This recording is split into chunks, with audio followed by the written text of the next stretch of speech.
Estábamos viendo en el capítulo anterior las diferentes maneras que tiene el narcisista para castigarte y lograr todo aquello que se propone. Continuamos ahora con la explicación. En tercer lugar, el castigo como método de control. Existen formas de castigo sofisticadas que buscan controlar el marco de pensamiento. Se puede inocular impotencia, socavando la confianza de la víctima en sus pensamientos, sentimientos y percepciones. Esto lo logran engañando, distorsionando y negando la realidad o los hechos. El estado emocional que dejan suele ser de confusión, ansiedad e incomodidad, dificultando el razonamiento y la toma de decisiones. El control del pensamiento también se logra dominando la opinión y la expresión de lo que consideran aceptable mediante el juicio, la intimidación, el silencio, el rechazo y las reglas tácitas, implícitas que se suponen y que la víctima debe obedecer. Veamos algunas de las principales tácticas que emplean como método de control. El abuso como forma de control, intimidar para provocar miedo, control de la comunicación, de conductas y pensamientos mediante abuso verbal, físico o sexual.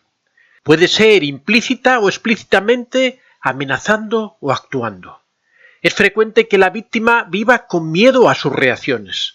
A veces se combina con arrepentimientos intermitentes, promesas de cambio o recompensas, por ejemplo, en pareja con regalos, inundando de cariño, con sexo apasionado, etc. Generalmente atrapa a la víctima en un juego perverso con la esperanza de que ésta cambie y se amolde a sus deseos. El tratamiento de hielo o de silencio es la negación a hablar o a comunicarse. Si has hecho o dicho algo que no le gusta, lo utiliza como castigo para restablecer el equilibrio de poder. Guardar silencio y cerrar toda comunicación sobre un tema permite obtener el control. Además, es psicológicamente perturbador, especialmente si quien recibe tal indiferencia tiene un vínculo afectivo cercano. En muchos casos, el que lo padece suele disculparse, porque sólo así el narcisista le dirige la palabra de nuevo. El conflicto en realidad no se resuelve, y el narcisista siempre gana ventaja, incluso cuando fue claramente el culpable de todo. Luz de gas o gaslighting. El gaslighting es un término de la psicología anglosajona popular.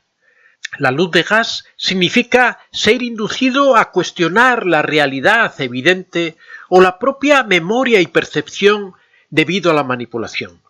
Por ejemplo, es frecuente ilegitimar a la víctima diciendo «estás loco» o «estás loca», «esto no ocurrió así, son imaginaciones tuyas». ¿Te sientes así porque eres muy sensible? Cuando ésta comunica una queja legítima o cuestiona al maltratador.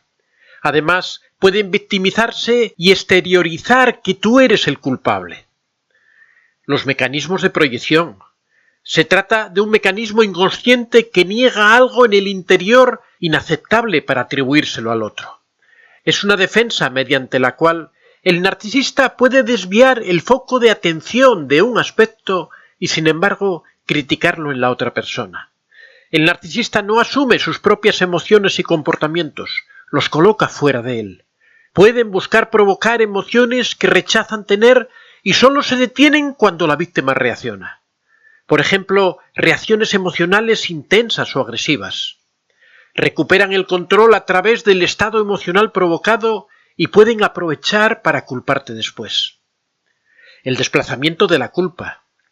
Al tener un sentido inestable de sí mismos y propensos a las lesiones en su autoestima, desviarán la culpa hacia los demás porque no logran gestionar la autoculpabilidad. Muchos narcisistas no asumen la responsabilidad de sus actos debido a un odio inconsciente hacia sí mismos. No soportan la culpa o la vergüenza. En situaciones de pareja, por ejemplo, si engañan, acusan de haberles engañado.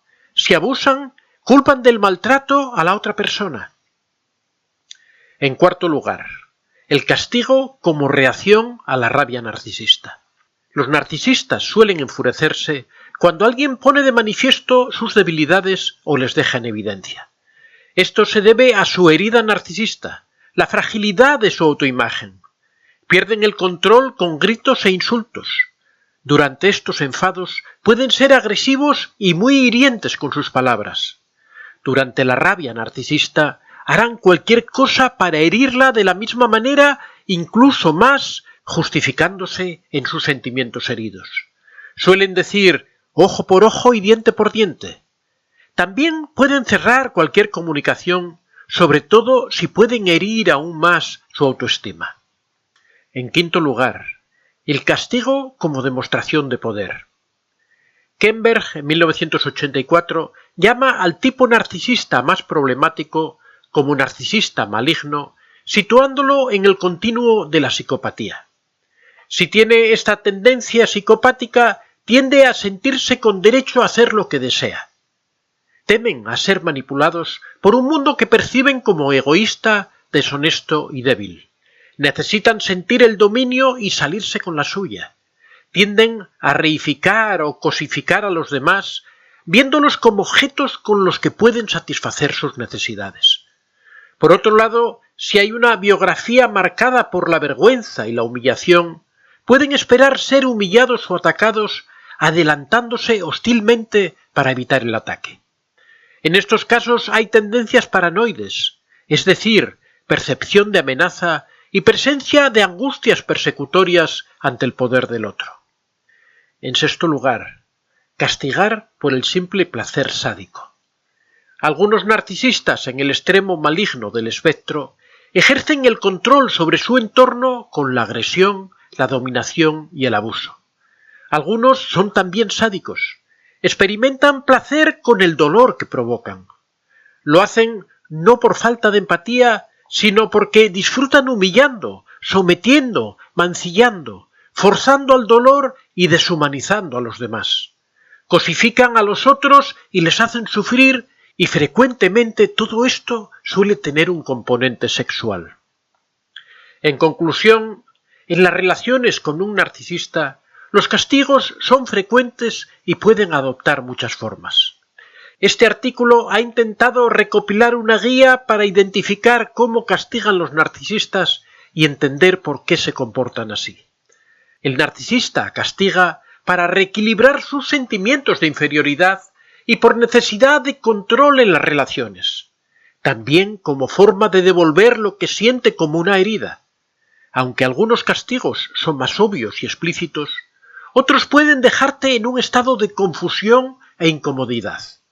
Paradójicamente, el abuso puede hacer que trates de complacer a dicha persona. De todas formas, pienso que no es correcto identificar a todos los narcisistas como monstruos abusadores. La terapia puede ayudar a los casos del espectro menos graves y más vulnerables. Son seres humanos con experiencias vitales que les han conducido a ser así, a tener un trastorno disfuncional. Se destruyen a sí mismos y a su entorno. Muchos acaban en terapia quebrados, deseando salir de ese vacío y de la depresión. Algunos necesitan parar la destrucción y buscan un cambio con sus seres queridos.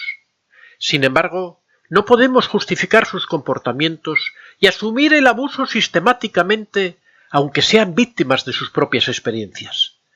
Deben ser identificados y diagnosticados correctamente para poder establecer límites.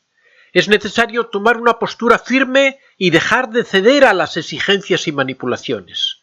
Es la única manera de mantener una relación y sobrevivir emocionalmente a su lado. Soy Antonio de Vicente. Si te ha gustado este vídeo, puedes dar a like y si aún no estás suscrito, puedes hacerlo en la parte inferior. Si deseas hacer algún comentario o sugerir algún tema, puedes hacerlo en la casilla de los comentarios. Recuerda que este es un espacio abierto y que siempre son muy bien recibidos todas las experiencias que hayas tenido y todas las opiniones que tengas al respecto. Estaría encantado de que las compartieras con nosotros. Muchas gracias a todos y que seáis realmente muy felices.